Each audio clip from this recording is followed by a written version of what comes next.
Don't know where to start. It can be overwhelming, even paralyzing. So let's fix that. Welcome to Simply Cyber, a community of tens of thousands of aspiring and active cybersecurity professionals focused on networking, knowledge sharing, and professional development. I'm Dr. Gerald, Auger, Chief Content Creator at Simply Cyber, inviting you to get the answers to your cybersecurity problems with hundreds of cybersecurity videos answering your frequently asked questions, interviewing industry experts, and live streaming daily cyber threat briefings hosted by me. Now get the stories and insights you won't find anywhere else. Hit subscribe now and dig into all the fresh content on the channel and in the community. Nothing should stop you from launching and leveling up your cybersecurity career today.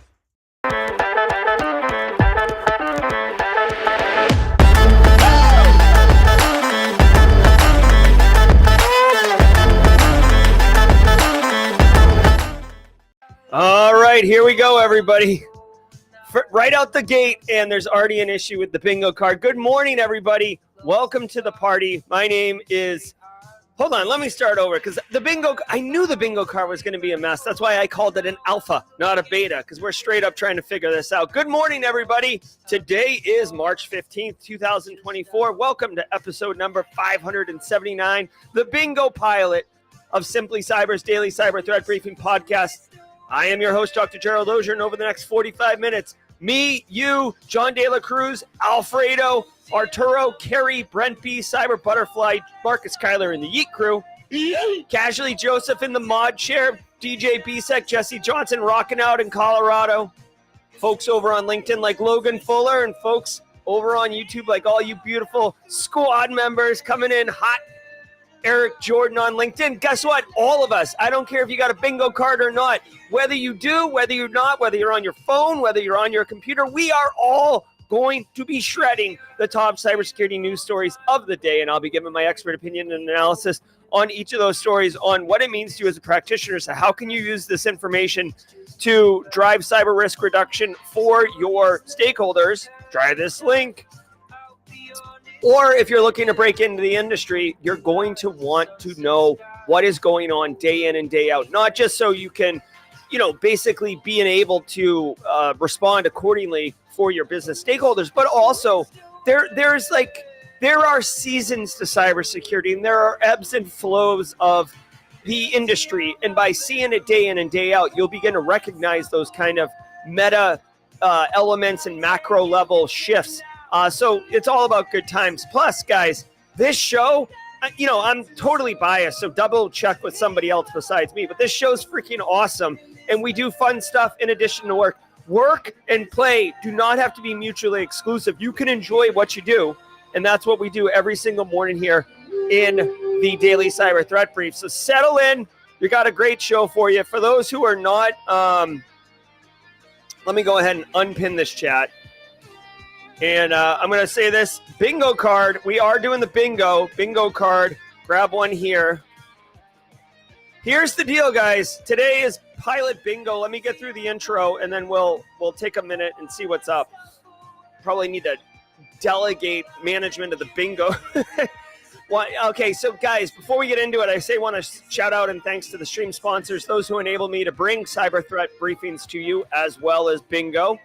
Starting with my good friend Eric Taylor and the crew at Barricade Cyber Solutions. Barricade Cyber Solutions is dedicated to... What is Barricade Cyber Solutions dedicated to, you might ask yourself? Well, let me tell you. Helping businesses from cyber attacks and recover from the damage done. Cyber attacks can cause massive issues for businesses and send dedicated, hardworking business owners into turmoil. But guess what, guys? Barricade Cyber Solutions, if they know one thing, it is how to mitigate the damage done by cyber incidents and yeet threat actors out your environment with certainty. Give them a call, get them in your speed dial, put it next to the fire extinguisher in the break room. Check them out at barricadecyber.com. Links in the description below. I also want to say shout out and love to Panoptcy Security. Panoptcy, get a partner who understands your cybersecurity program and your business goals. That's right, people. You need to align your InfoSec program to the business, or else you're going to get no support.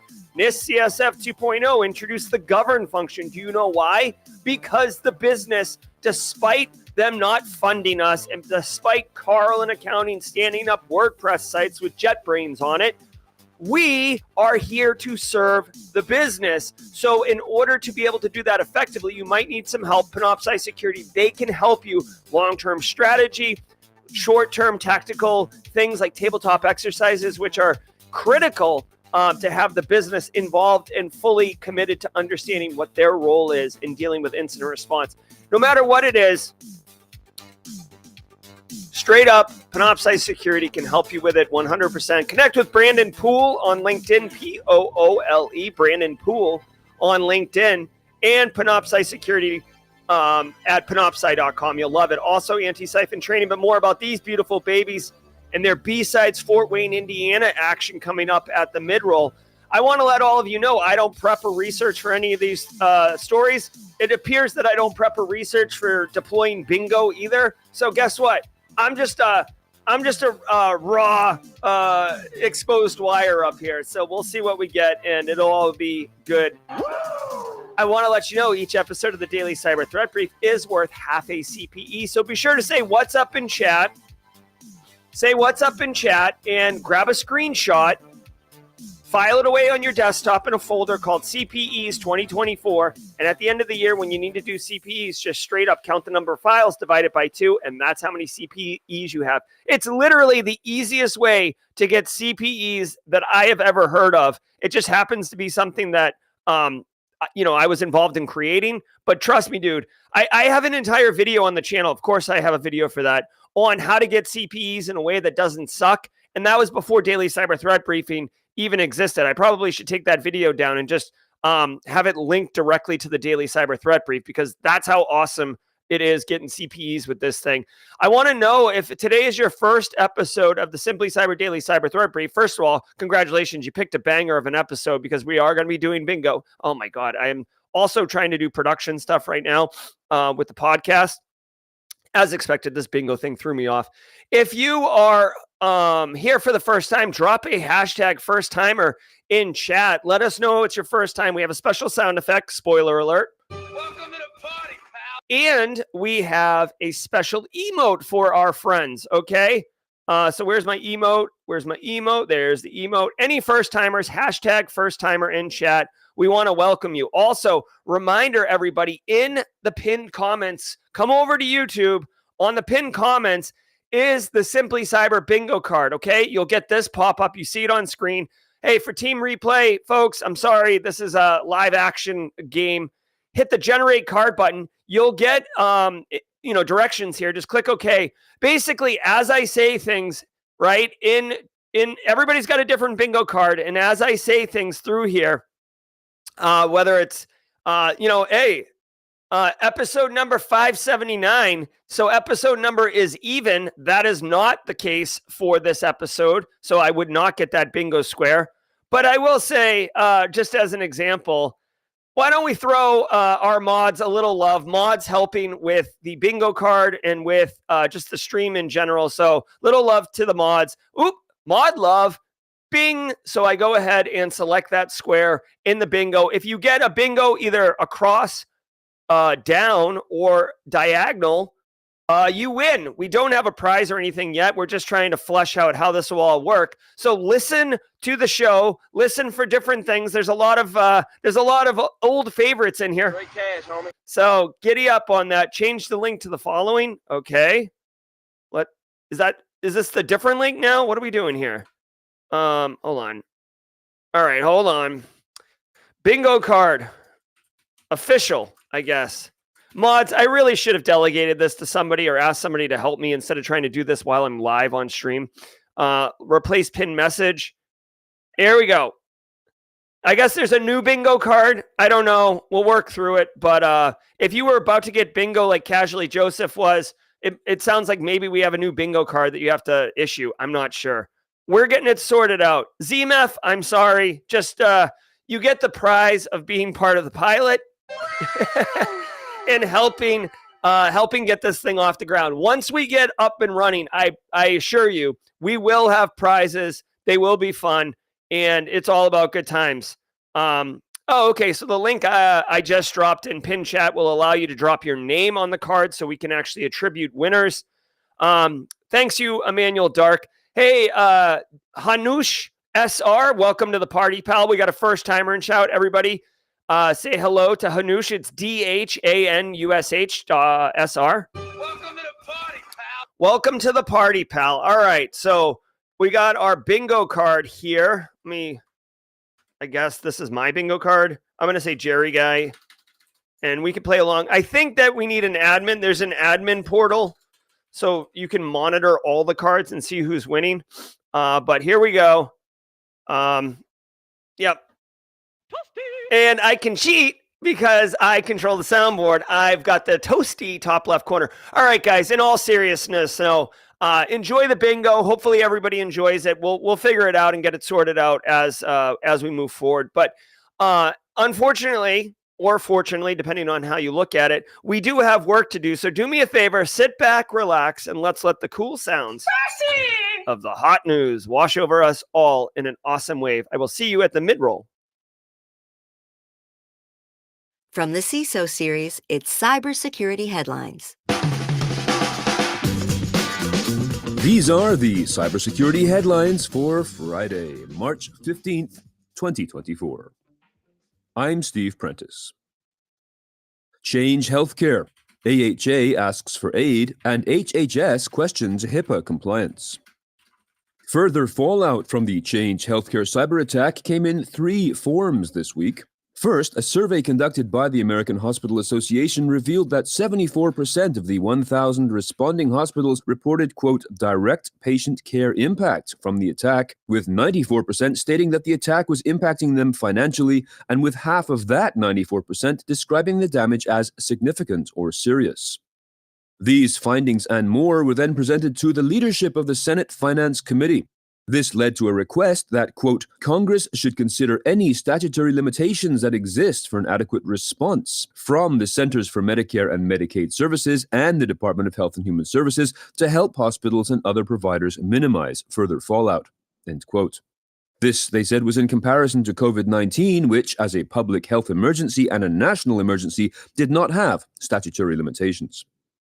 The letter was sent ahead of a Senate Finance Committee hearing on the HHS fiscal year 2025 budget proposal, which was held yesterday, Thursday. In addition, oh my God.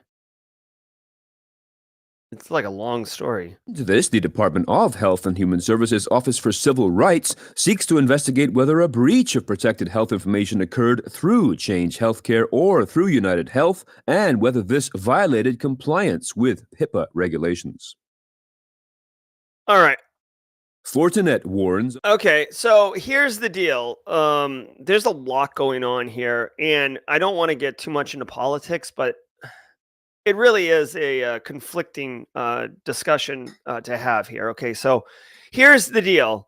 Recall that just recently Change Healthcare, which is like this conglomerate, faceless super business, had something underneath it called Optum, and they got hit with ransomware, and it had a cascading effect on many, many healthcare providers in the United States. One of the notable impacts was the inability to issue prescription drugs to people who needed it. Obviously, I guarantee you there's some example out there of somebody who needed life-saving medicine and was unable to get it. Now, whether or not that person died, I don't know. But I know with COVID-19, people who have lupus require some type of medicine, and it was believed that it was a COVID vaccine or something, or COVID. You could treat COVID or something. I don't know. But anyways, people who needed life-saving drugs were not getting them. Very similar to this, right? You have diabetes, you can't get your insulin.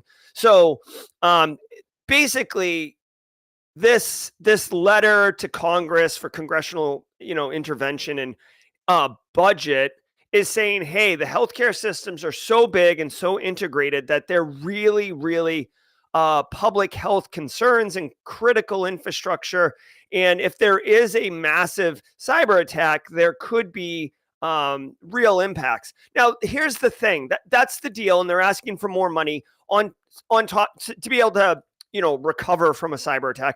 On top of this, to keep it in the cyber realm, they're saying the Department of Health and Human Services Office of Civil Rights, which is the arm of HHS that basically goes after people healthcare businesses and practitioners who suffer a HIPAA data breach or a PHI, protected health information data breach, and either penalizes them financially or gives them a stern finger wagging when they release patient information. And this has been going on since like HIPAA came out in '96. But the thing is, I will tell you a couple things. One, they're saying, hey, we want to limit the amount that the financial impacts can be, and maybe tell OCR to give these healthcare organizations a pass effectively for data breach. Couple things. One, I just want to point out that in my experience, okay, and I did work in healthcare for a number of years, so I do feel this is informed. HHS, OCR, yes, they have the wall of shame, and you get thrown up there. And yes, there have been numerous cases where there have been significant financial penalties dropped on businesses. Having said that, most often HHS OCR is not levying financial penalties. If it's like your first offense, even if it's egregious, they usually like write you up, like you get a warning, right? You're still on the wall of shame, which no one even looks at anymore. But only if you are like negligent and they find you have all these problems and you do nothing to fix them, and then you get hit again, that's when the financial penalties start rolling out. And even then, they're not even that serious until like another breach happens. So as far as like minimizing financial impacts, like, bro, like just do the minimum, okay? Which is, I don't even want you to do the minimum. I would like you to do like actually good information security, but like do the minimum and you're not going to get hit with a fine. Now, as far as like having money and funds to deploy to private sector businesses for recovery and efforts, and then comparing it to a public health crisis like the pandemic, to me is a little not cool, okay? And again, I do not like to, Change Healthcare is so hot right now. That Hansel's so hot right now. I don't want to get into politics, and of course there is philosophical underpinnings on the state and what you think about that. But here's my thing. People were getting all frothed up about this when the government was bailing out the banks in 2008.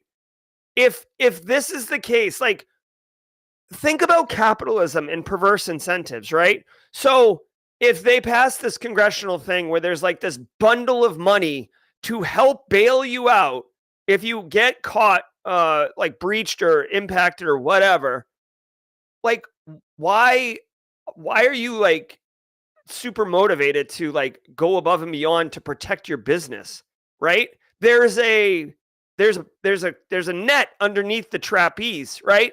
There's a backstop behind the catcher. Yeah, it's going to be painful to go through an incident, but don't worry. There's a huge golden parachute sitting over there. So if the plane catches fire, you just throw it on and hop out.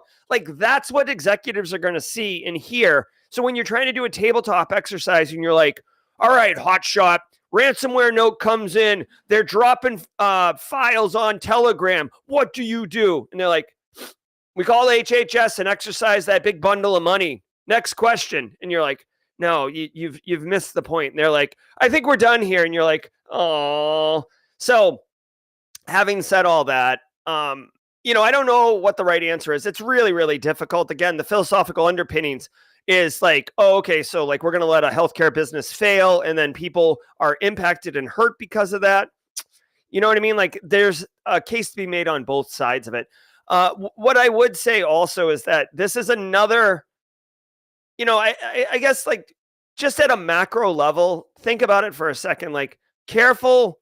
I don't want to say careful what you wish for, but like, the U.S. healthcare systems are consolidating, like the metal guy in Terminator 2, right? Like the liquid metal guy in the foundry. I use this example all the time. It appears we're on a trajectory that in 5, 6, 7 years, there's going to be like 3 healthcare providers in the United States, like healthcare systems, right? There'll be all sorts of different businesses and stuff, but at the end of the day, they're all going to roll up to like 3, like the phone companies, AT&T, Verizon. Like, there's only a couple, right? So here's the thing: when you couple yourself with this highly integrated, highly dependent ecosystem of a couple businesses, when one gets hit, there is a massive impact because it is a wide-reaching system. Okay, so that's what's up. Hopefully, that you pull some value out of this. Again, if you work in healthcare, this could be germane to you. Like this could turn into some type of like FEMA emergency funding that you can get access to, but you should not be banking your InfoSec strategy on a parachute. Severe SQLI vulnerability in 40 clients EMS software. This vulnerability, tracked as CVE 2023-48788 with a CVSS rating of 9.3, is described as an SQL injection vulnerability in 40 client EMS endpoint management server that may allow an unauthenticated attacker to execute unauthorized codes or commands. Further details can be found in the Fortinet advisory linked in the show notes to this episode. All right, hold on one second. Alana Boyajian coming in hot with the Chiron comment. Give me 1 second. I'll do it right now. I have a Python script I run that does the Chiron, and I was so twisted around the bingo thing this morning because it's new that I just forgot the Chiron. Thanks, Alana. All right, so Fortinet warns of SQL injection vuln in client EMS software. Alana Boyajian with not just the assist on getting the Chiron correct, but straight up dropping memberships up in here. Did we just become best friends? Yep. Alana Boyajian, thank you very much. Appreciate it. And to our 10 new squad members, compliments of Alana, I'd like to say welcome to the party, pal. Welcome to the party, pal. Dark Knight 1989, Justin Woods, Mario, De Niro. Love it, love it, love it. Look at the Oprah emotes. All right, so Fortinet warns of server severe SQL injection. Here's the deal. I don't know what Fortinet client EMS software is. I assume it has to be something that's like an internet-facing web application. SQL injection is almost always related to some type of web application, that has a form field. I think maybe you can do SQL injection through the URL if you can, if it's passing arguments through, through the arguments in a URL. Anyways, here's the deal. It's pretty straightforward. If you're running Fortinet, first of all, you should know that, and you should take a look at this. By the way, if you're running Fortinet, you should also be quite familiar with fixing it because Fortinet has had a bunch of problems here and there. I know Eric Taylor, for one. Catch me outside. How about that? Eric Taylor, for one, wants to take Fortinet outside and, slap him around a little bit. Critical bugs. SQL injection means that not trivial to execute, but typically you can execute it unauthenticated because it's going through a web form that's supposed to be accessible. I'm trying to get some more information here on this particular one. It says there's no evidence that the flaw has been under active exploitation, which means you have time to get this underway. And let's see. Okay. And for some reason the vendor released an update about 2 other vulnerabilities last year that have yet to be patched. So here's the deal. If you're running Fortinet, just update the FortiOS, which is the operating system that runs the Forti client, and basically get it straightened out. That's it. The one thing I will point out is I don't know if this Forti client EMS thing is like a VPN application that gets installed on endpoints, or if this is more like accessing for administrator access. TLDR, if you're running Fortinet, get this fixed sooner than later. Okay, that's the takeaway here. Yacht company Marine Max announces cyber attack. The manufacturer of boats, yachts, and super yachts filed documents with the Securities and Exchange Commission this week following an attack that it says began on Sunday. It is being described as a, quote, cybersecurity incident as defined in applicable SEC rules, whereby a third party gained unauthorized access to portions of its information environment, end quote. The company said that the event has not had a material impact on operations, but it also has not yet stated whether ransomware was involved. All right. $1 billion boats. All right, guys, I don't own a boat, right? I wish I had a friend that owned a boat. And yeah, I'm on a boat. So $1 billion boats. I'm sorry. I was not paying attention when the story came through. I find it hilarious that Bingo has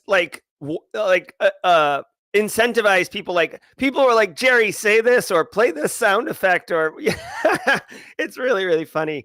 So basically, a cyber attack. This just goes to show you that, like, literally, you're not too small a company to be attacked. You're not, in the demographic of like critical infrastructure, so you're not going to be affected. Like, you are a business and you make money, and threat actors want your money. Great cash, homie. And that's what's up. So they're going to go after it. I don't understand what type of attack this was. It's always cracks me up how they just like throw these things in here. Like this has nothing to do with the story except, whatever. All right. I mean, this is like a...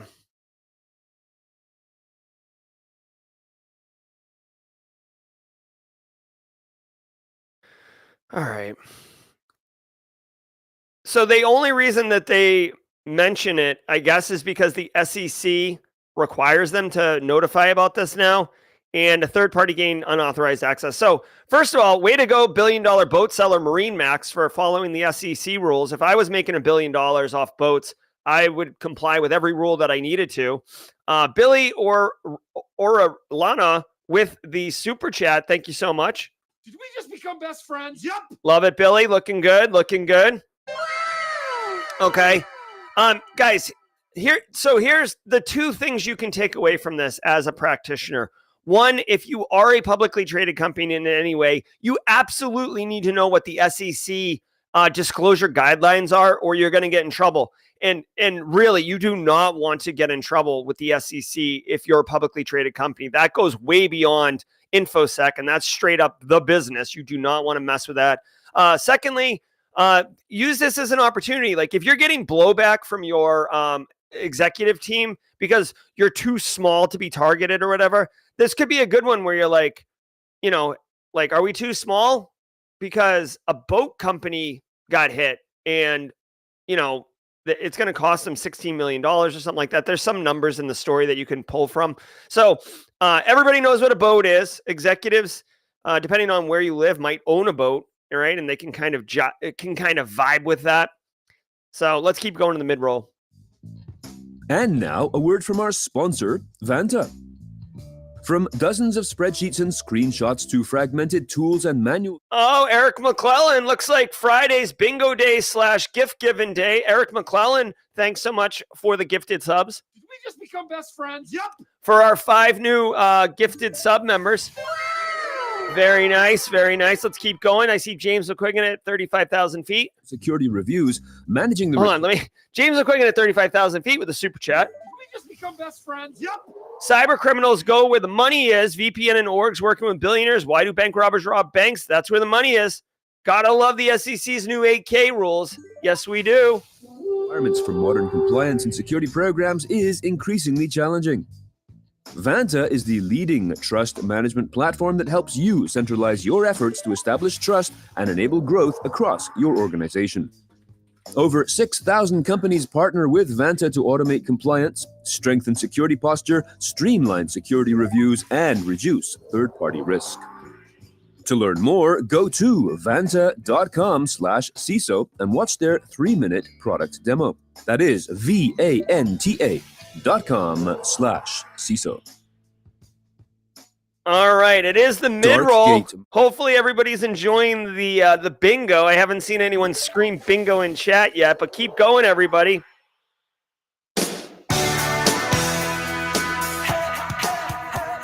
All right. Stay tuned for the jaw-jacking segment at the end. We're going to have some fun. Guys, thank you so very much to all of you who are here right now. If you're enjoying the show, if you're enjoying the gifted subs, thanks, James McQuiggan, for 10 gifted subs. We just become best friends. Yep. Enjoy the gifted subs. James McQuiggan at 35,000 feet. Looks like he might be on the tarmac. James McQuiggan gets the bingo. We need a bingo. We need a bingo sound effect.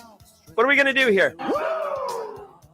All right. I think James McQuiggan has bingo. Can we get a confirmation, James? Are you claiming that you have a bingo? All right. We'll have to I got to figure out. There's definitely a way for me to see all the bingo cards. Let me see if I can find it. James. Oh, James's name is on the bingo card, so I can't search for James. Jeez.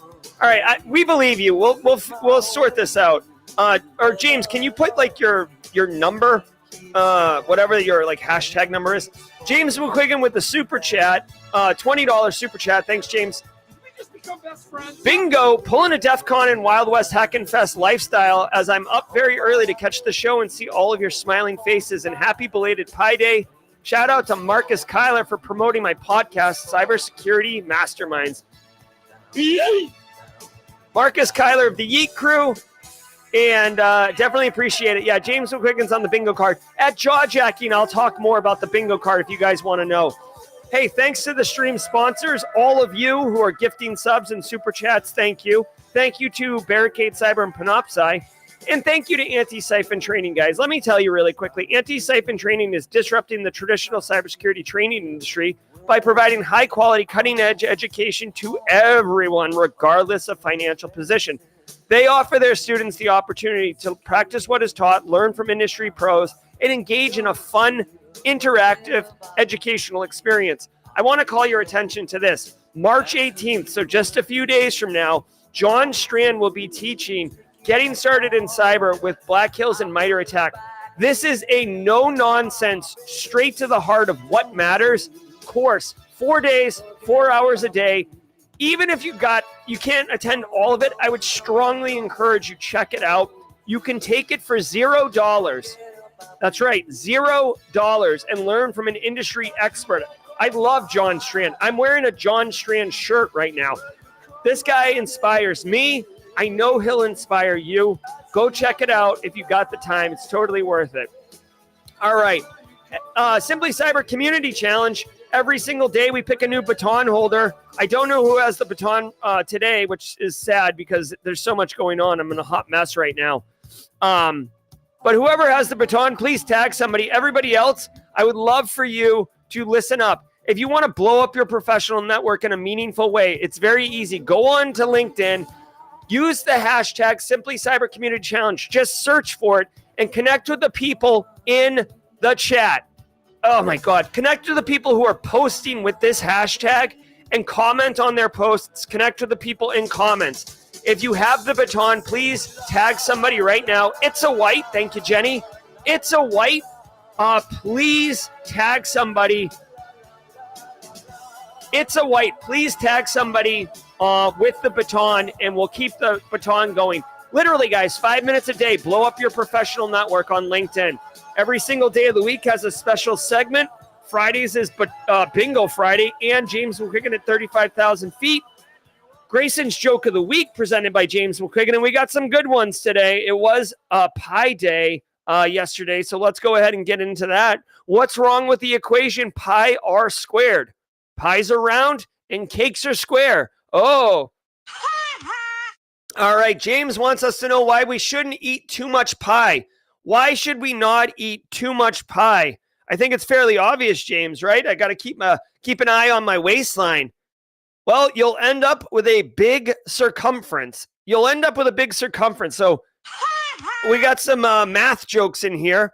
What's a programmer mathematician's favorite programming language? What is a programmer mathematician's favorite programming language? James McQuiggan at 35,000 feet. Well, obviously, Jerry, it's Python. Python. And finally, guys, why are parallel lines so sad? Perpendicular lines, they have all the rage, all the love. Why do parallel lines, why are they so sad? Because they have so much in common, and it's too bad because they'll never meet. James McQuiggan, everybody, ladies and gentlemen. Thank you, James McQuiggan at 35,000 feet. I don't know. James, did you not win the bingo? You can't scream bingo if you didn't win bingo. That is a fact. That's a commandment. All right, we'll keep going. I think James McQuiggan did not have bingo. So for all those who ripped up their bingo card and threw it on the ground, adjusted their Kentucky Derby fedora, and went back to get a mint julep, go get your bingo card back, and let's keep raging. And we'll do it. Malware exploited recently patched Microsoft flaw as a 0-day. According to researchers at Trend Micro, victims were lured via PDFs that contained Google double-click digital marketing open redirects. These pointed victims to compromised sites hosting the Microsoft Windows Smart Screen Bypass, which has a CVE number of 2024-21412, and that led to malicious Microsoft installers. The 21412 flaw had been fixed as part of Microsoft's February Patch Tuesday, but not before it was weaponized by a group called Water Hydra to deliver the Dark Me malware in attacks targeting financial institutions. Trend Micro notes that this is not the first event in the Dark campaign, and that the, quote, abuse of Google Ads technologies allows threat actors to increase the reach and scale of their attacks through different ad campaigns that are tailored for specific audiences, end quote. All right. Okay, so a couple things here. One, shout out to Alana Boyajian, like quasi-admin today, calling out the Chiron missing, calling out James McQuiggan for him trying to usurp the bingo workflows and processes. Ladies and gentlemen, Alana Boyajian, and gifted subs. All right, guys. So here's the deal. A DarkGate malware exploited. Okay, so here's the deal. First of all, infographic. Oh my God, so hot. That Hansel's so hot right now. Okay, so this is, a standard cyber attack campaign. Comes in as an email. It's got a PDF attached to it, trying to convince the victim to click on it. Hey, here's a quote. Here's a CFP for Wild West Hackenfest. Click on this and review it. Like, whatever. PDF comes in. It's got functionality in it using, I guess it's called Google double-click digital marketing to redirect, whatever that is. But long story short, there's functionality in the PDF to redirect a victim to a website to download something. At this point, the victim is tricked into downloading a attachment or a binary, right? It looks like it's according to this infographic, it's hard to read this thing, but it looks like it's a PowerShell or it's an MSI. So victim downloads an MSI, which brings down a cab file. At this point, you absolutely should be like, what the hell? Sorry, Kennedy. At this point, you should be like, wait, this doesn't seem right? And at that point, then it installs a fake iTunes helper.exe executable, and you're basically owned at this point, and it's going to start pulling down additional payloads and such. So from a defensive perspective, it is a 0-day attack, which means that there's no patch. You could, like, as much as I want you to patch it, you gotta patch it. There's no patch for this one yet. So what you need to do is practice due diligence. There's a lot of things here. One, email security gateway. You want to make sure that if you can, you have a smart one that will either inspect attachments, prevent attachments, detonate attachments, etc. You want to educate your end users that they should, be careful with attachments. I know salespeople love to click on all the things. It is difficult. You want to make sure, so that's end user awareness training that hopefully catches it before it detonates. You want to make sure that you have your endpoint detection and response solutions going. So when they pull down this payload, your EDR catches it and says, whoa, hold up, wait a minute. There's an issue here. And then, if you can, at this point, you get popped, then maybe you want to have SIM rules or alerts or Yara rules to be able to identify this malicious behavior. I didn't go through this whole thing, but there's clearly going to be some type of C2 infrastructure reach out to go out and pull down additional payloads. So you'll want to obviously look for that, known IOCs and stuff like that. This is an active campaign since mid-January, so the IOCs are definitely out there. You want to keep an eye on the Microsoft flaw that's being exploited. Like they said, it's a 0-day attack, which basically means there's no patch for it yet.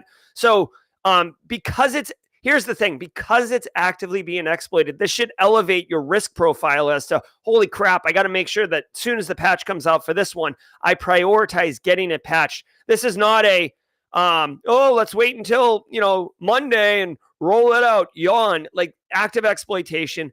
End users can get emails. You can't really stop threat actors from sending them, which is why phishing is such a prolific attack vector. So that's it, right? And by the way, DarkGate malware, okay, but it could be, flim-flam malware and diphthong malware. It doesn't matter. The technique is what, the TTP here is what matters. The actual malware payload doesn't necessarily matter. Of course, if you get popped by this, you want to know what DarkGate's doing so you can refine it. James McQuiggan with a super chat. Did we just become best friends? Yep. My apologies for the confusion on the bingo. This is what I get for missing meetings. # learn from mistakes. Gifted subs coming. Thank you very much, James McQuiggan. And more gifted subs coming in. Okay, and BSEC is chiming in right now that it looks like there is a patch available. Again, frustrating that the title of the story says 0-day attack then. The final thing I would say, and I forgot that this is something I forget about, but like it's a reality, okay? Educate your end users, especially your IT super users who don't need to be told what to do. Do not check your email on servers. Yes, there is an Internet Explorer or Internet Edge or whatever they're calling it now, Microsoft Edge. There is a web browser on the server. Yes, it is inconvenient to log out and log into a workstation or whatever to go check your email. But if you fall for this and you pop it on a server, threat actors own the server. So, in conclusion, you don't see it happen that often, but I don't want to say IT people are lazy, but they can be. And don't check your email on servers, period, full stop, okay? Daniel Lowry's in the house, ladies and gentlemen. Daniel Lowry. I saw someone scream Yahtzee. Do we count that as a bingo? Rex coming in with the super chat. Thanks, Rex. Become best friends. Yep. What do you tell a hacker after a bad breakup? There are plenty of fish in the sea. Why'd the programmer leave the camping trip early? Too many bugs. I feel you. Windows Patch Tuesday update failing to install. A cumulative update labeled KB5035849 is being reported by some users as failing to install. According to a Bleeping Computer, quote, affected systems include those running Windows Server 2019 or Windows 10 Enterprise LTSC 2019, which have reached their mainstream end of support date on January 9th and are under extended support for 5 more years until January 2029. Microsoft states it is not aware of any issues with this update, but it can be installed manually after first installing the August 2021 Servicing Stack update. Nissan. All right. Windows KB article or KB article / patch failing to install with errors. Okay. So, and shout out to Eric Silberman pointing out how NIST has a control that literally says don't check your email on servers. If you're updating your Patch Tuesday patches on Windows, because we talked about it, you got to patch it. You got to patch it. Looks like in some small instance on Windows 10 and some Windows Server systems, you're getting this hellacious, quintuple 034 error. According to a wave of reports from admins and users. BSEC, let me know if this is still an issue or if Microsoft's already resolved this. Here's the deal. Windows Server 2019, Windows Server 10. Chances are, here's what the fail looks like. You just can't patch it, right? You just can't patch it. So here's the deal. With things like this, all I would say is whenever you get a situation where the Windows patches are not working, 2 things to do. 1, patch where you can, right? This is why we do like concentric circle patching patch management, right? You don't just push the patch to everyone and go get tacos. Like you do it in a coordinated effect.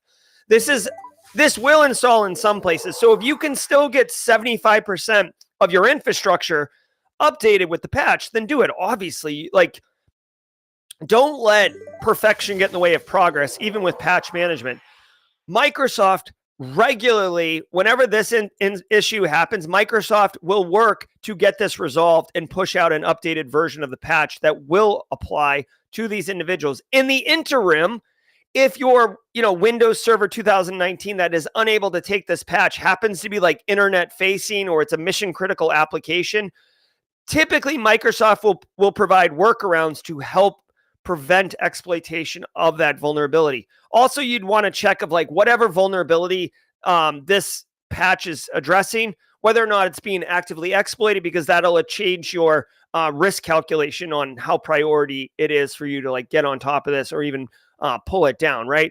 For example, if this dark gateway malware thing or DarkGate malware was actively exploiting a flaw that this patch fixed, well, then maybe you need to elevate your priority. But if this is just some random kind of like out of bounds error that happens in like, whatever, like minimal situation, like the perfect scenario has to be in place for this to exploit. And even then you get like local priv access and the machine is not internet facing, the chances are of exploitation are like super low, to the point where like I put on my GRC nerd hat, push my glasses up my nose and say, well, we'll just wait until the patch comes and there will be no workarounds, because you only have so much resources to spend addressing InfoSec in an environment, and spending time on something that's not necessarily a priority is a waste of time. Also, that's a reality. For those who are new to the industry, let me just welcome you to the reality that is the hot mess express of information security.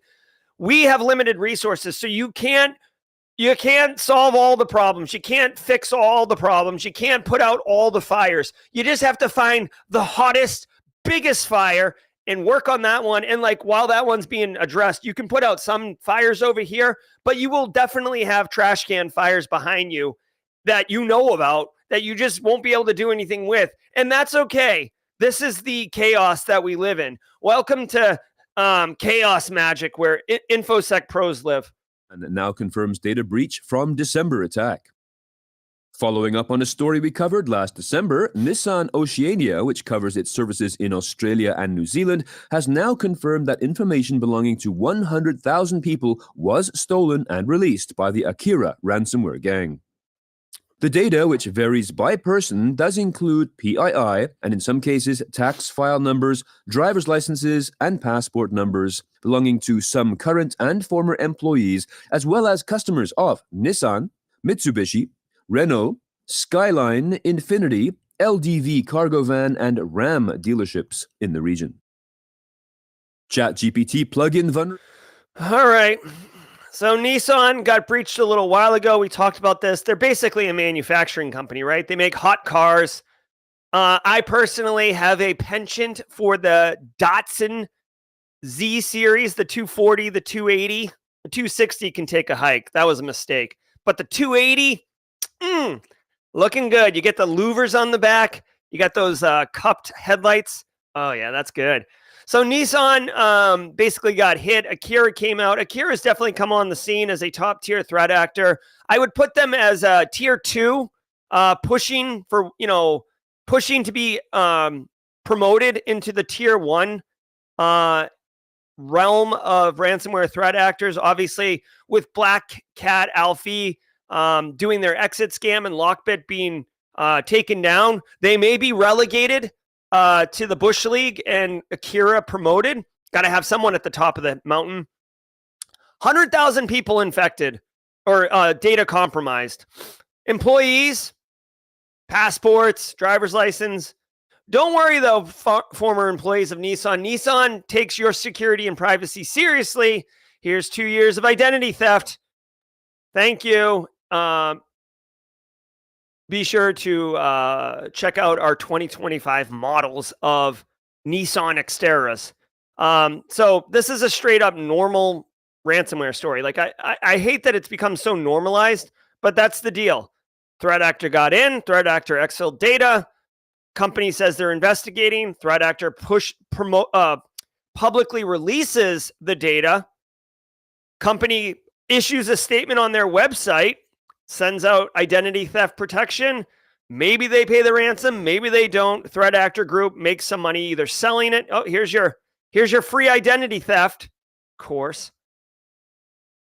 Whatever. It's just like, it's nauseating. Vulnerabilities could lead to account takeover. According to researchers at Salt Security, at least 3 types of ChatGPT plugins can lead to data exposure and account takeovers.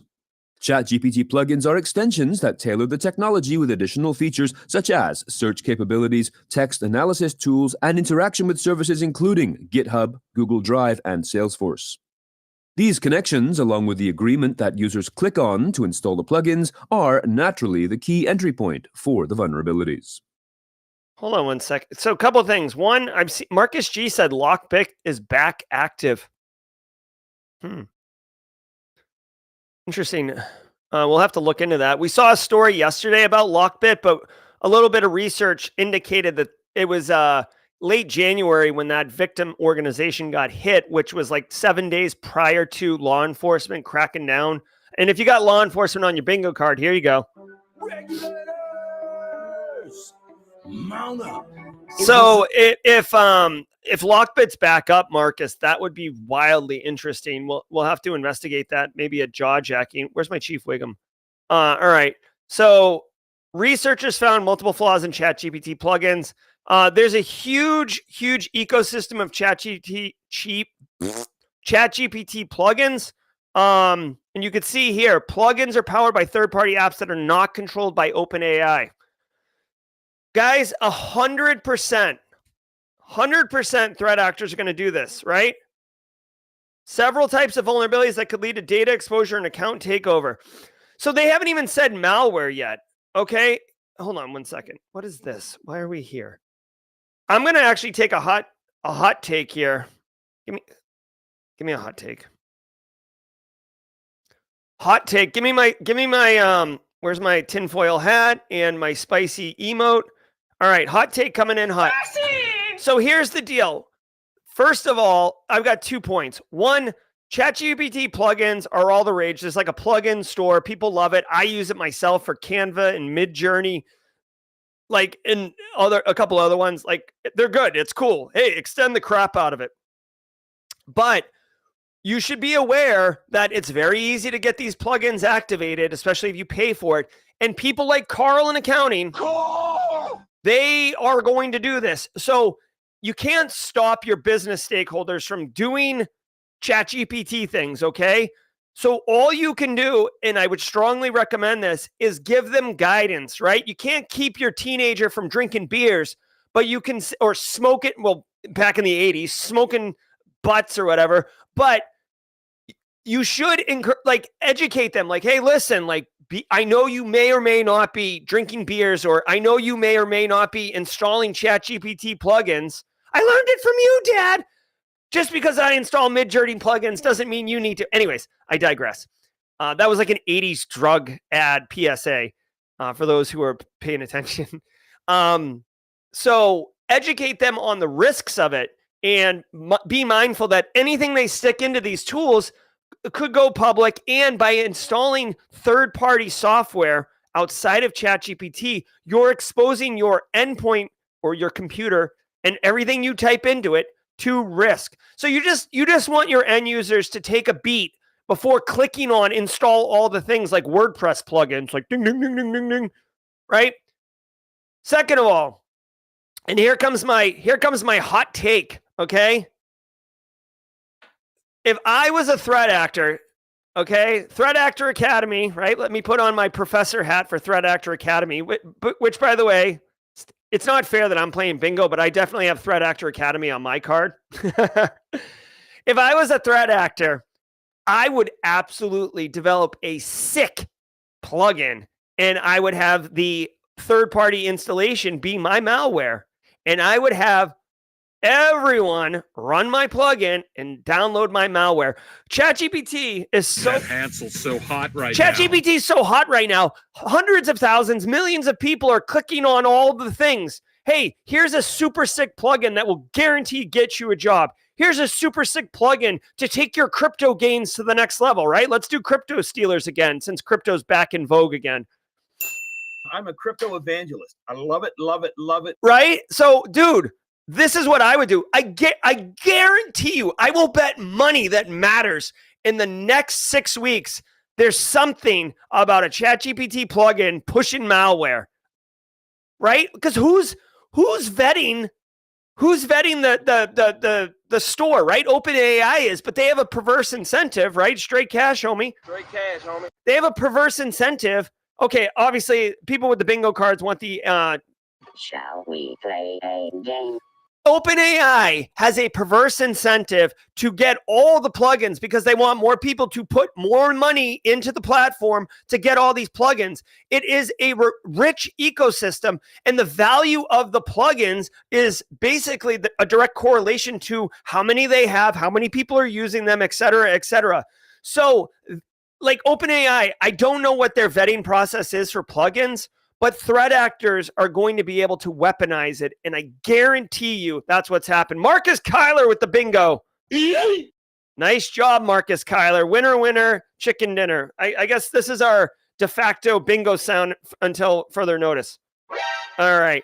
So Alpha Sierra's got a bingo as well. Let's pivot. We'll do some bingo lessons learned retrospective. I'll put on my Scrum Master hat and we'll do that again. We've got a packed Friday of live. Oh my God, bro. All right, everybody. I hope you've been enjoying the show. It's been much like Nissan. It's been kind of a hot mess express, but you know what? It's Friday. It's all about good times. It's casual Friday. Tim McDonald learned it from you, Dad. That's right. I want to say there was something in chat that I wanted to get to that the mods shared. I want to say what's up really quick. Celebrate a win. Billy Orellana has an interview with the AR SOC for an internship next week. Want to wish him luck. Good luck, Billy. You got that. All right, guys. Hey, if you were here just for the news, shout out and thanks to all of you. Thank you so much for being here. 383. Damn, guys, spring break paired with Friday, which is the start of the college weekend. So all our college students are all hungover right now. We come correct. We had a great week. We had a great show. Super pumped. We are going to be pivoting over to jaw jacking in a hot minute, so stay tuned for that. I do want to say thank you to all of you who did participate in the bingo pilot. I think it's fun. I think we're going to keep doing it for sure. Shout out to all the mods. Shout out to Daniel Lowry bringing in the heat. Obviously, Dreams McQuiggan at 35,000 feet. Itza's got to jump. Hey, before you go, if you were going to not stay, let's go ahead. Actually, I'll do it when we get there at the other side. Guys, I'm Jerry from Simply Cyber. This has been Daily Cyber Threat Briefing, March 15th, 2024, episode number 579. If you can stay for jaw jacking, we hope you can. But if not, I understand. Until next time, stay secure.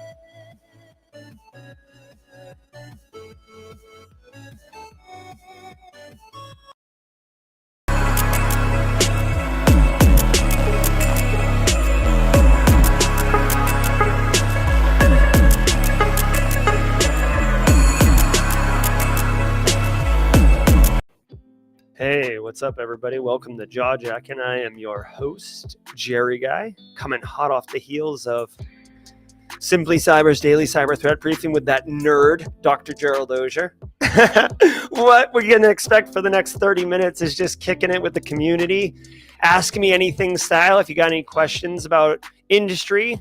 I do have a lot of experience in the cybersecurity industry and do try to help. And if I don't have the answer, we have 383 amazing cyber pros and aspiring cyber pros in here getting it done. So we will get your questions answered. Really quick, I want to talk about the bingo if we can for a minute. What was everyone's expectation or experiences? Let's drop a poll. Should we keep doing bingo? Bingo Fridays? You like? Let's get a poll going. Alana Boyajian, who wants the baton?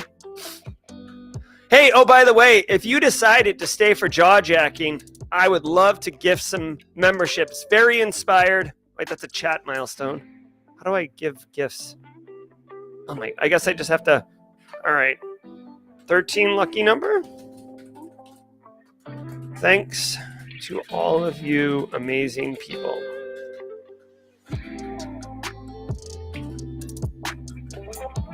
Bingo. All right. James McQuiggan with the super chat. Just become best friends. Yep. All right, see if I can gift some subs here. Membership gift. All right, you have 5 memberships to gift. I'm going to give 5 out right now to the 5 members. Get your Oprah emote on. Love the community, love helping, and love giving out 5 gifted memberships. Martin, Stone Arrow, Timothy Bradley, Tequitoya, and Tony Wilson. Congratulations. Welcome to the party, pal. All right. I can't do bingo every day. I think that would just be overwhelming. But the bingo was fun. We had a little bit of a Bingo. We had a little bit of a rough launch to the bingo, but I think it's all good. What's the horn on my bingo card? Oh, let's look at the bingo card. So we're still working through some of it. So everybody's bingo card looks different. I'm not 100% sure what the horn is. So we'll have to look at that. Maybe I can look in the back end. Hold on 1 second. Yeah, I'll have to look at it. I don't know what the horn is. Maybe the horn's this. Right? The horn might be Glum Hippo, still a teapot. I love it. HTTP status codes. Thank you, Glum Hippo. Did we just become best friends? Yep. We will be trying to put more graphics on the bingo card so it's obvious. I think the horn is the Viking horn. I also want to point out too, check this out if I can show you. Wait, hold on 1 second. We have two bingo cards, so we're going to be mixing it up. Simply Cyber Bingo, and guys, I love all of you and the community. We feature the community member every Monday, so we're going to be mixing this up. We will also have community members, and just so everyone knows, there is, many of you, way more than one bingo card can fill. So you see how there'll be people so Jack Scott might show up on my bingo card, but not yours. Chris Whitlock might show up on your bingo card and not mine, right? But they're going to be all in here, and we'll just, if you see the person's name in chat, you knock it off, and we'll do that occasionally as well. So it's all about good times. It's all about fun. And obviously, we'll spell ransomware correctly as well. So this is a work in progress, but we're definitely going to keep doing it.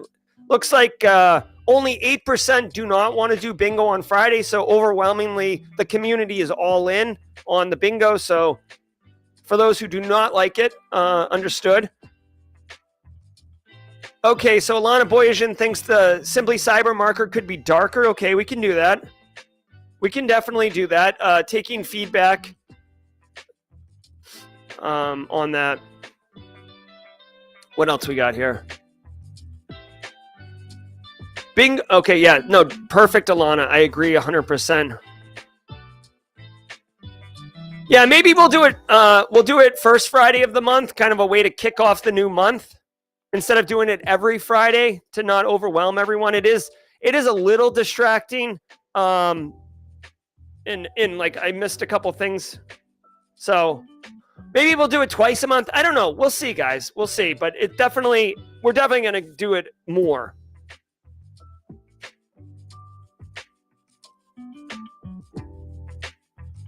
All right. So what's the alert thing? The alert thing's probably this.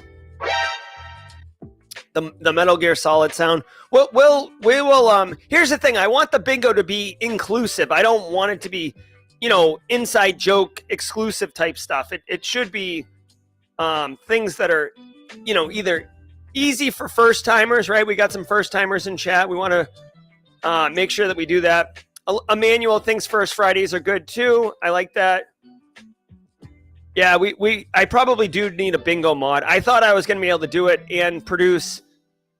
I thought I was going to be able to host, produce, moderate, and a couple other things, and it was a bit overwhelming. So, Chris Young says that the bingo actually made him stay more focused on the stories. That's good. Yeah, Ross is saying it's tough on mobile. I hear you, Ross. Maybe we'll do it first Friday of the month and really like promote the crap out of it all week. That way, people who want to play can do it on, they'll know that they can't, mobile might be more difficult. Another thing that we're going to be trying to do as a community, if you guys want, I'm going to try to do it today, but on Wednesday, Black Hills Information Security hosted a Discord event, and it was basically an AMA on Discord. I attended and then got brought up on stage, and I spent a few minutes doing AMA stuff, kind of like jaw-jacking, but it was a lot of fun. It was different because it was on Discord. It was a little bit more intimate, and obviously Discord Jiffies were flying around, and it was fun. So I actually wanted to try to do an event AMA. So I may do that as a renegade stream, or not stream. It won't be on YouTube later today. Also, just a programming note for everyone's knowledge. If you didn't know, I suck at Instagram and TikTok and Shorts. Okay, I'm terrible at it. But about once a year. It's kind of funny because it was March 23 last time I did this. About once a year, I get geeked up and I make a run at it, okay? And that engine started yesterday. So if you notice on my YouTube channel, my LinkedIn feeds, I'm starting new shorts. You will see more content from Simply Cyber around shorts. So look for that. ZMF, later today, I may be doing a Discord event. So you have to be on the Simply Cyber Discord server, and you will see a live event with people in it. And I'm trying to honestly, I'm asking Casually Joseph and Justin Gold to help me with the event because I barely understand Discord. So I need help with it. But if we get it up and running, we'll pilot it later today as well. Also want to let everyone know, just a reminder, those shorts, I will be posting on Simply Cyber's official page, like this thing right here, not the Gerald Auger page. I've recently discovered that LinkedIn has been not happy with me with the amount of content I post on my personal LinkedIn page. So I'm going to be posting more content on the Simply Cyber page, and maybe once a day dropping a big thing on my LinkedIn page, so LinkedIn doesn't suppress me, okay? So just so you guys know, if you're interested, go to the Simply Cyber company page on LinkedIn. Dr. Auger, the GRC of 1,000 roles. Joseph Campbell, thank you. I appreciate that. Super chat, also, thank you. We just become best friends. Yep. All right. Cyber newbie. Yeah, no, so Cyber newbie, I would not be running a Zoom into Discord the way Black Hills does. It would be exclusively a Discord event. Yes, ZMF, I will send a notification. Here's the thing. If maybe I'll use the announcement and add everyone and say we're doing it, but there's a role on the Discord server called SC Notify that I intended to be the role that if you wanted to be notified of Simply Cyber stuff, that way I wasn't spamming people with the @everyone on the server. I know a lot of people hate when you ping a server @everyone. And so I try to be very conservative with using the @everyone on the server. So the SC Notify I will definitely use. But today I might use the @everyone. Check your Instagram. Check your Instagram? Okay. So here's the thing on Instagram. Like, literally, I don't know how to use the stupid app. Like, here's my Instagram. What am I doing? Tech Unicorn? Like, hold on. I don't even know how to talk to people. Oh, Jesse Johnson. All right, I'll follow you. Like, I don't know how to talk to people. Jamie Fleck in the house connecting with me. Thank you. So I don't know if someone knows how to use Instagram, holler at me. But I'm basically pushing these things to Instagram as well. I don't know how to. I suck at certain things. Like, is this a chat client? My inbox? How do I use? I don't know. Whatever. I'm not gonna annoy you guys with my boomer, stumbling around Instagram. Random story, my printer almost joined the Yeet Club yesterday. I don't have much patience for error message when I need to print my important documents. I'm right there with you, Thomas Marquette, especially if it's an HP printer. I'll open the window for you.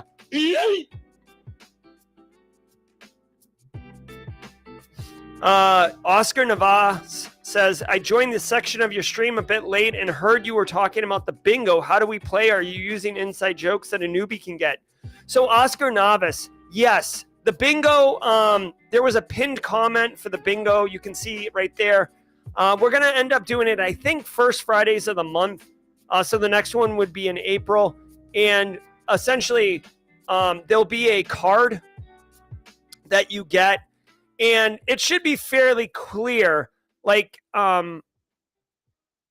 basically Barricade Cyber Solutions, Flipper Zero, like something you may not know, like Oscar Navas and other newcomers. So like right here, the AI look, if there's a graphic, maybe it'll be directly related to seeing it in chat like that. So like Charles Finfrock in chat, maybe we'll do it that way.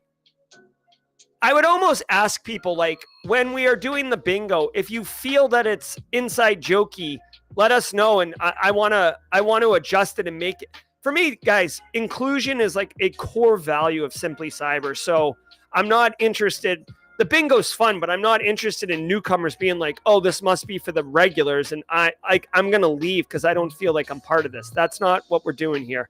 I would rather abandon bingo than have someone feel that way.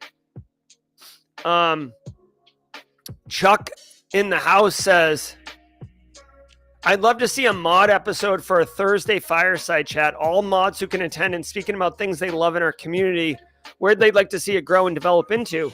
All right. Well, if the mods want that, here, let me, guys, can I just tell you really quickly, Chuck in chat, I'm not going to dox his last name. Chuck in chat. Chuck has been a Simply Cyber community member for a long time. He's got the blue badge, right? Chuck brings like the best ideas. Chuck's ideas are killer. He's always dropping killer ideas. I love it. So let me do this, guys. Mott, let me do. Oh my God. Do you want a mod chat fireside event? Okay. Let the community speak. You guys vote if you want a mod chat cyber fireside. Jerry's laptop almost joined the Eat crew every time he plays Magic the Gathering. Space Tacos. FYI, the red, orange on blue background is kind of murder on the eyes. I know those are the colors, but it did hurt a bit. Yeah, that's fine. Space Tacos, we can definitely adjust the color. I prefer dark mode personally. This was just a beta test. to make sure it works. So we will get that sorted out, I promise.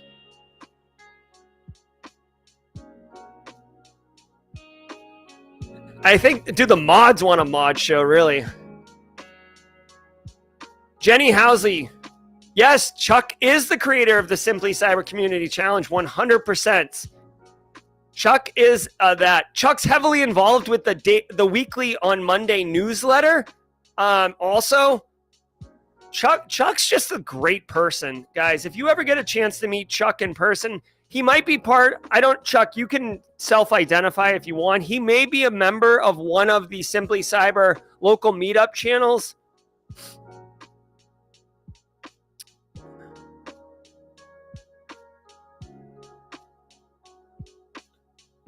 So Hillslide says, what is the Fireside event?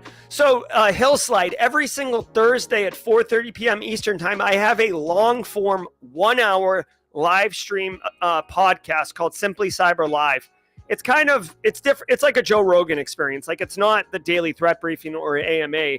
Last night I had on Henry Danielson from Space Grand Challenge. We talked about that, CTFs, etc. It was fun. What we're saying here is a fireside chat is basically no agenda. And the mod team, there's about 9 mods in the Simply Cyber community who keep me on track and keep me from touching my mixing board and help me set up Discord events. And the idea is that they would come on and basically talk about their experiences, hopefully not dunk on me, but talk about their stuff. That's what we're talking about here. Marcus G with a super chat. Did we just become best friends? Yep. Check out Lockbit. Servers are back online. Their leak site was up about a week after the raid. Probably be in the news again by summertime. Ugh, gross, man. Thank you, Marcus G. Appreciate that. That's right. You know what Chuck is also responsible for? Chuck is responsible. If you guys are longtime Simply Cyber community members, you may remember we had the hashtag passive observer to help those people who are a little shy from saying hello and beginning their networking experience. That was Chuck's observation too. Let's see, Rhonda Rummerfeld. I think actually Rhonda, did you just accidentally paste a password in chat? If you did, you may want to change that. Alana's out of here. Have a great weekend. Hey, ladies and gentlemen, Alana Boyajian. Alana Boyajian. Thank you, Alana. Have a great weekend. All right, so Chuck does. All right, here we go. Kimberly can fix it, suggesting that we should do maybe a monthly live for members of the community who are doing great things or want to share their experiences with others. That would be awesome. Yeah, 100%. I would love that. I would love that.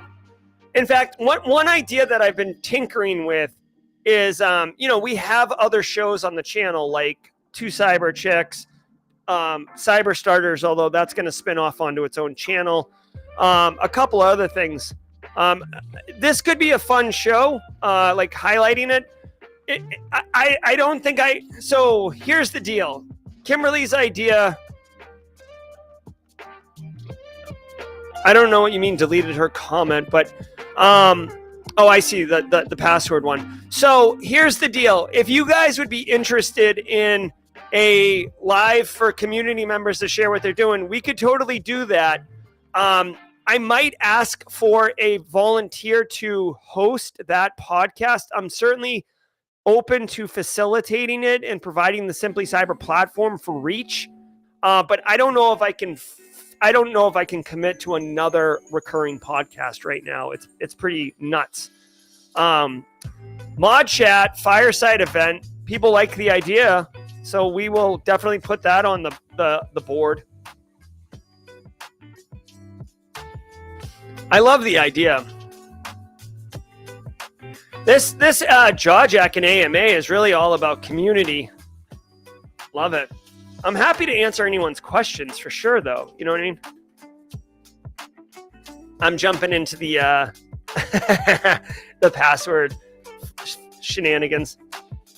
Chris Young says he'll host an event. Okay, very cool. Thank you, Chris Young. Got that going. Oh. So Kimberly's saying not as a separate show, but as a SC Live. Yeah, but Kimberly, if we're going to do it for members only, I don't want it to be Simply Cyber Live because I want that to be accessible to everyone. Jamie Fleck in the house. Hey, Jamie Fleck, just quick side story. I was thumbing through my yearbook, my high school yearbook, saw a picture with you and Mr. DeCastro.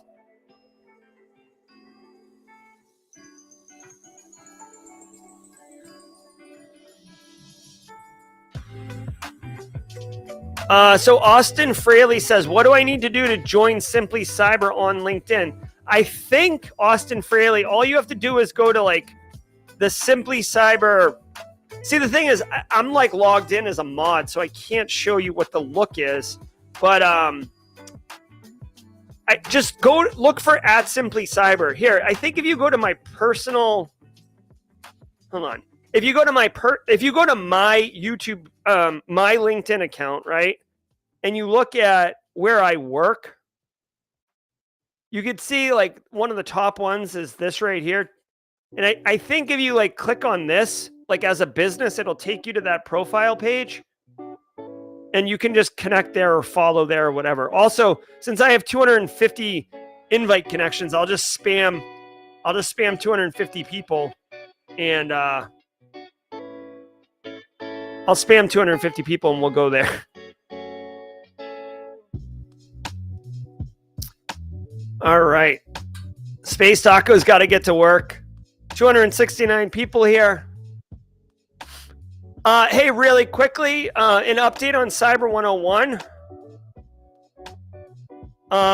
If anyone's interested in an update on Cyber 101. So some of you who are, I know there's not a ton of you right now, but if you're a student in the Cyber 101 course and you've been having some challenges with accessing the labs, I want to give you a very transparent update. There's two things going on. One, I am actively trying to, TryHackMe thinks that it may be because of the load I'm putting on TryHackMe with my labs that students would need premium accounts. Now, I'm already charging $500 for access to the course, so I don't think it's fair to require the student to also purchase a premium. So I am working with TryHackMe to purchase TryHackMe premium licenses, which they're charging me full price, which is annoying to me because I'm buying them in bulk, but that's besides the point. Anyways, so I'm buying a bulk of licenses and I'm going to be handing them out to enrolled students right now so they can access the platform in the labs and get through them without issue.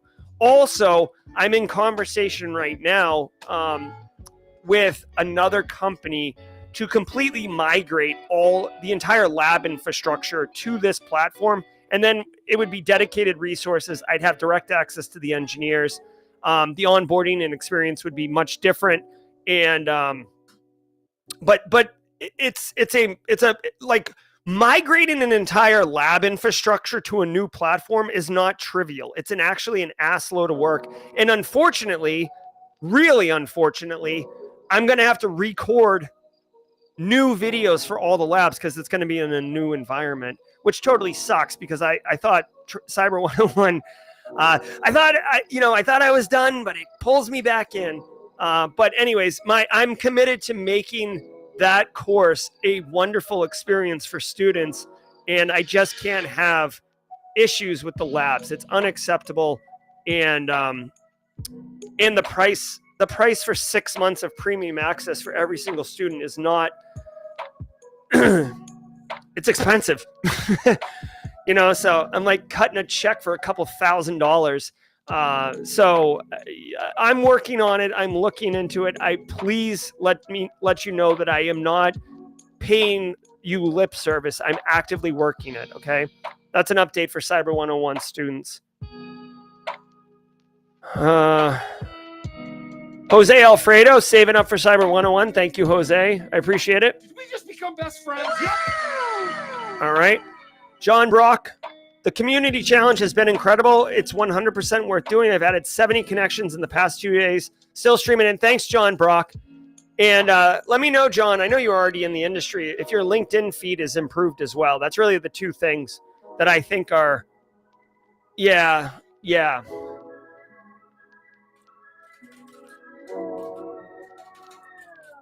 1 second.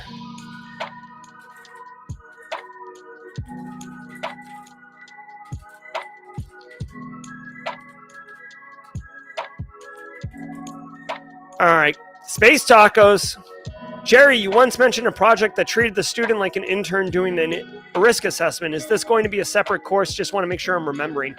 Yeah, so Space Tacos is asking, so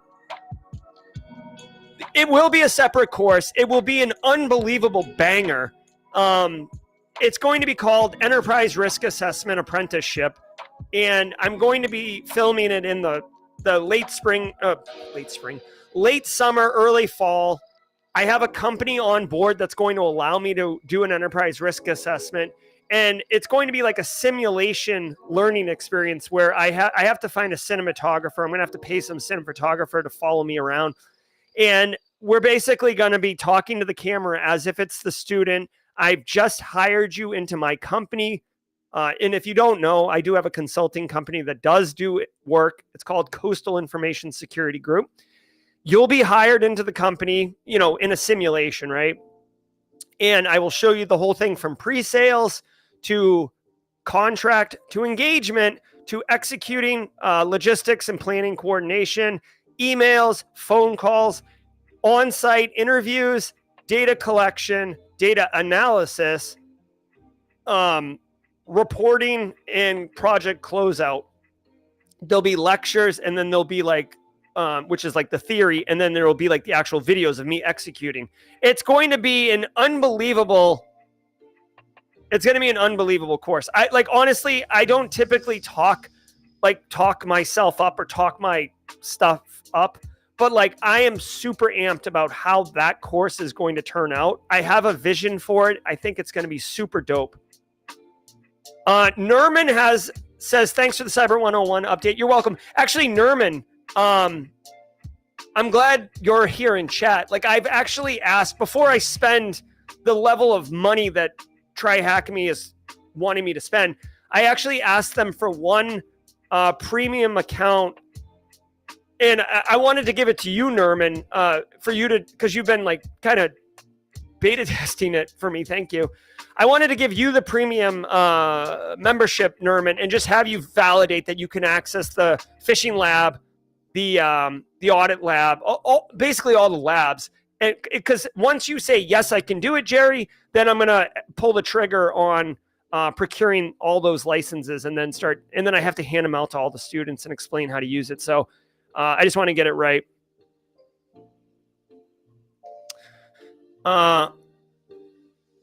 Space Taco's always down for a banger. Yep. Maybe able to weasel my way into the risk management area at my current job. I got to tell you, another fun thing. I don't know if she's still in chat. I don't know. Hold on. Let me check if she's still in chat talking about the community. Rhonda Rummerfield still in chat right now. She has actually agreed, because she is local, she's agreed to come with me on these risk assessment course and sit behind the camera. And then whatever's confusing to her or whatever wasn't clear to her, she's going to ask me questions, and we will have that as part of the course. Because essentially Rhonda's going to be kind of an ideal avatar of what a student might have, and things that I think are commonplace or obvious, maybe they're not. So as added value to try to really serve the student, Rhonda's going to be there, and we'll do a Q&A with her after each segment as well, which I think is super cool.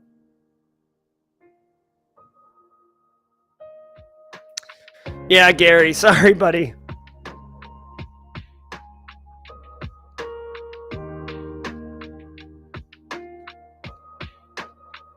So whoever's on LinkedIn, it came across as anonymous, but I'm glad you love the idea. Thank you for the incredible courses and content. You're absolutely welcome. Guys, so I've been asked recently, what's the vision? What's the vision for Simply Cyber? What's the vision for my business? What are we doing here? Where are you in 5 years, 10 years? And I've really been thinking about it, and it's beginning to crystallize. And I'll share it with you right now just to kind of get some feedback, right? So for me, what I've decided, and I'm really, this is my mission, okay? Like, yes, I will continue doing Simply Cyber. I'll continue doing the daily briefings. I'll continue doing all the things, community engagement, helping anyone and everyone that wants the help. But as far as the school goes, Simply Cyber Academy, my vision for that is I want it to be, when you think of, I want to be a GRC professional, or someone says, hey, how do I get into GRC? I want Simply Cyber Academy to be the answer. The courses that will be in Simply Cyber Academy will be exclusively for people who are interested in that GRC track. Whether you want to become a CISO, a vulnerability management analyst, a GRC analyst, a risk analyst, a compliance analyst, whatever it is, I'm not going to have pen testing courses in there. I'm not going to have SOC analyst courses in there. Nothing. It's all GRC. I want to make GRC cool. GRC is what I know, so I can help the most there. So all the content in Simply Cyber Academy will be focused and driven towards helping anyone reach whatever GRC goal they want, whether it's becoming sick at information security awareness, whether it's becoming a CISO, whether it's breaking in. So that's the goal. So all content will be that focus. So I guess when I say, what's the 5-year plan? What's the strategy? In 5 years, I want to have the entire career path for every branch, fork, and level of promotion that you could possibly do in the GRC space. So that's what's up. What's up, Roderick Johnson? Good to see you. Yeah, exactly, Steph Cluis. There really is nothing for GRC, which is actually why I made the GRC Analyst Masterclass in the first place. Glum Hippo, we can do it together. We can make GRC cool. Oh, I've got another update. So this jaw jacking is basically just turning into like a informal town hall, but I have a meeting on Wednesday next week with Black Hills Information Security to pursue making that shirt. If you guys don't remember, I'll share this and then I gotta go. I gotta prep for that company I'm talking with about migrating the entire lab platform. Let me see. Speaking of making GRC cool, I don't know if you guys remember, but like basically, one second.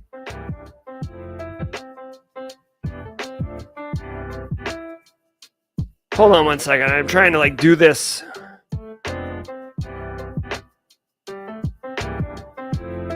So if you don't remember, like I came up with like some GRC shirt ideas for like I'm wearing a Black Hills shirt right now. They have cool shirts. And I was like, hey, let's do a GRC shirt since you don't have anything like that in your world. I like this one the best. But I have a call on Wednesday next week with Black Hills Information Security to basically get a GRC shirt into their merch store, right? So you'll be able to see, and this isn't to make money, right? This is basically just to promote and have fun with GRC. They've got all these cool shirts. How cool would it be to have a GRC one represent? Whoop, whoop. It would be, spoiler alert, it would be awesome. So stay tuned for that. I hope that we can get it in place sooner than later. A flaming donkey shirt? Yeah, that'd be good.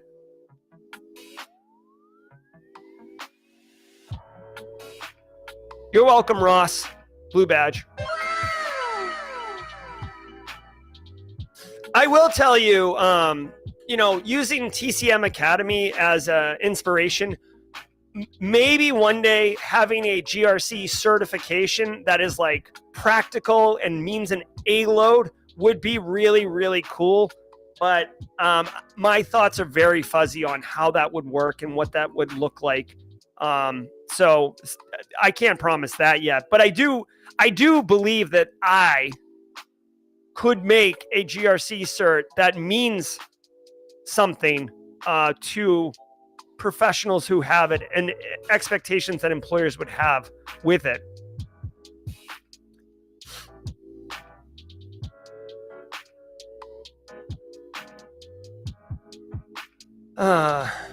Cool. I'm glad you like the shirt, folks on LinkedIn.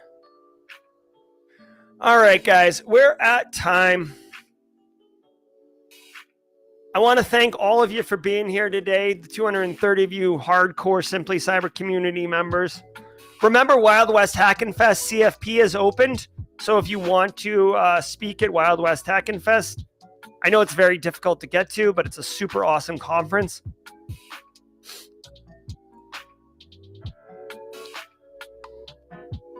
I'm Jerry from Simply Cyber. We got Glum Hippo says, how do you feel about the ISC2 CGRC cert? I haven't heard one thing one way or the other about it. I mean, ISC Squared is a good organization as far as like the resources they put in, but I don't know, maybe a cash grab. Like any other cert, I would say go look at job recs asking for it and see what the market thinks of it. Really, that's the end of the day. What does the market think of it? I don't have an opinion one way or the other because I haven't really looked at it too much. Oh, also, God, there's so many updates. Also, starting very soon, jaw-jacking episodes are going to be carved off and posted on Simply Cyber Cafe YouTube channel as new pieces of content. So look for that. Kathy Chambers and Kimberly Can Fix It are currently helping work on some workflow that gets that, in a flywheel. So stay tuned for that. All right, guys, dude, much love, much appreciated. I'm going to go work on this lab thing. If there is a Discord event later today, it's going to be Renegade style. So keep your eyes out. I will ping on Discord and let you know. We'll see how it's going. Thanks to James McQuiggan for the jokes of the day. Thanks to all the super chats. Thanks to all the squad memberships. Thanks to every one of you for showing up and helping each other. Be supportive, be inclusive. Whatever your weekend plans are, I hope you have fun. I hope you say hello and I love you to those who are important to you, because you never know. Crap happens. Be good, everybody. I'm Jerry from Simply Cyber. Until next time, stay secure. If you enjoyed that content, keep the cybersecurity train going by connecting with the other Simply Cyber community resources.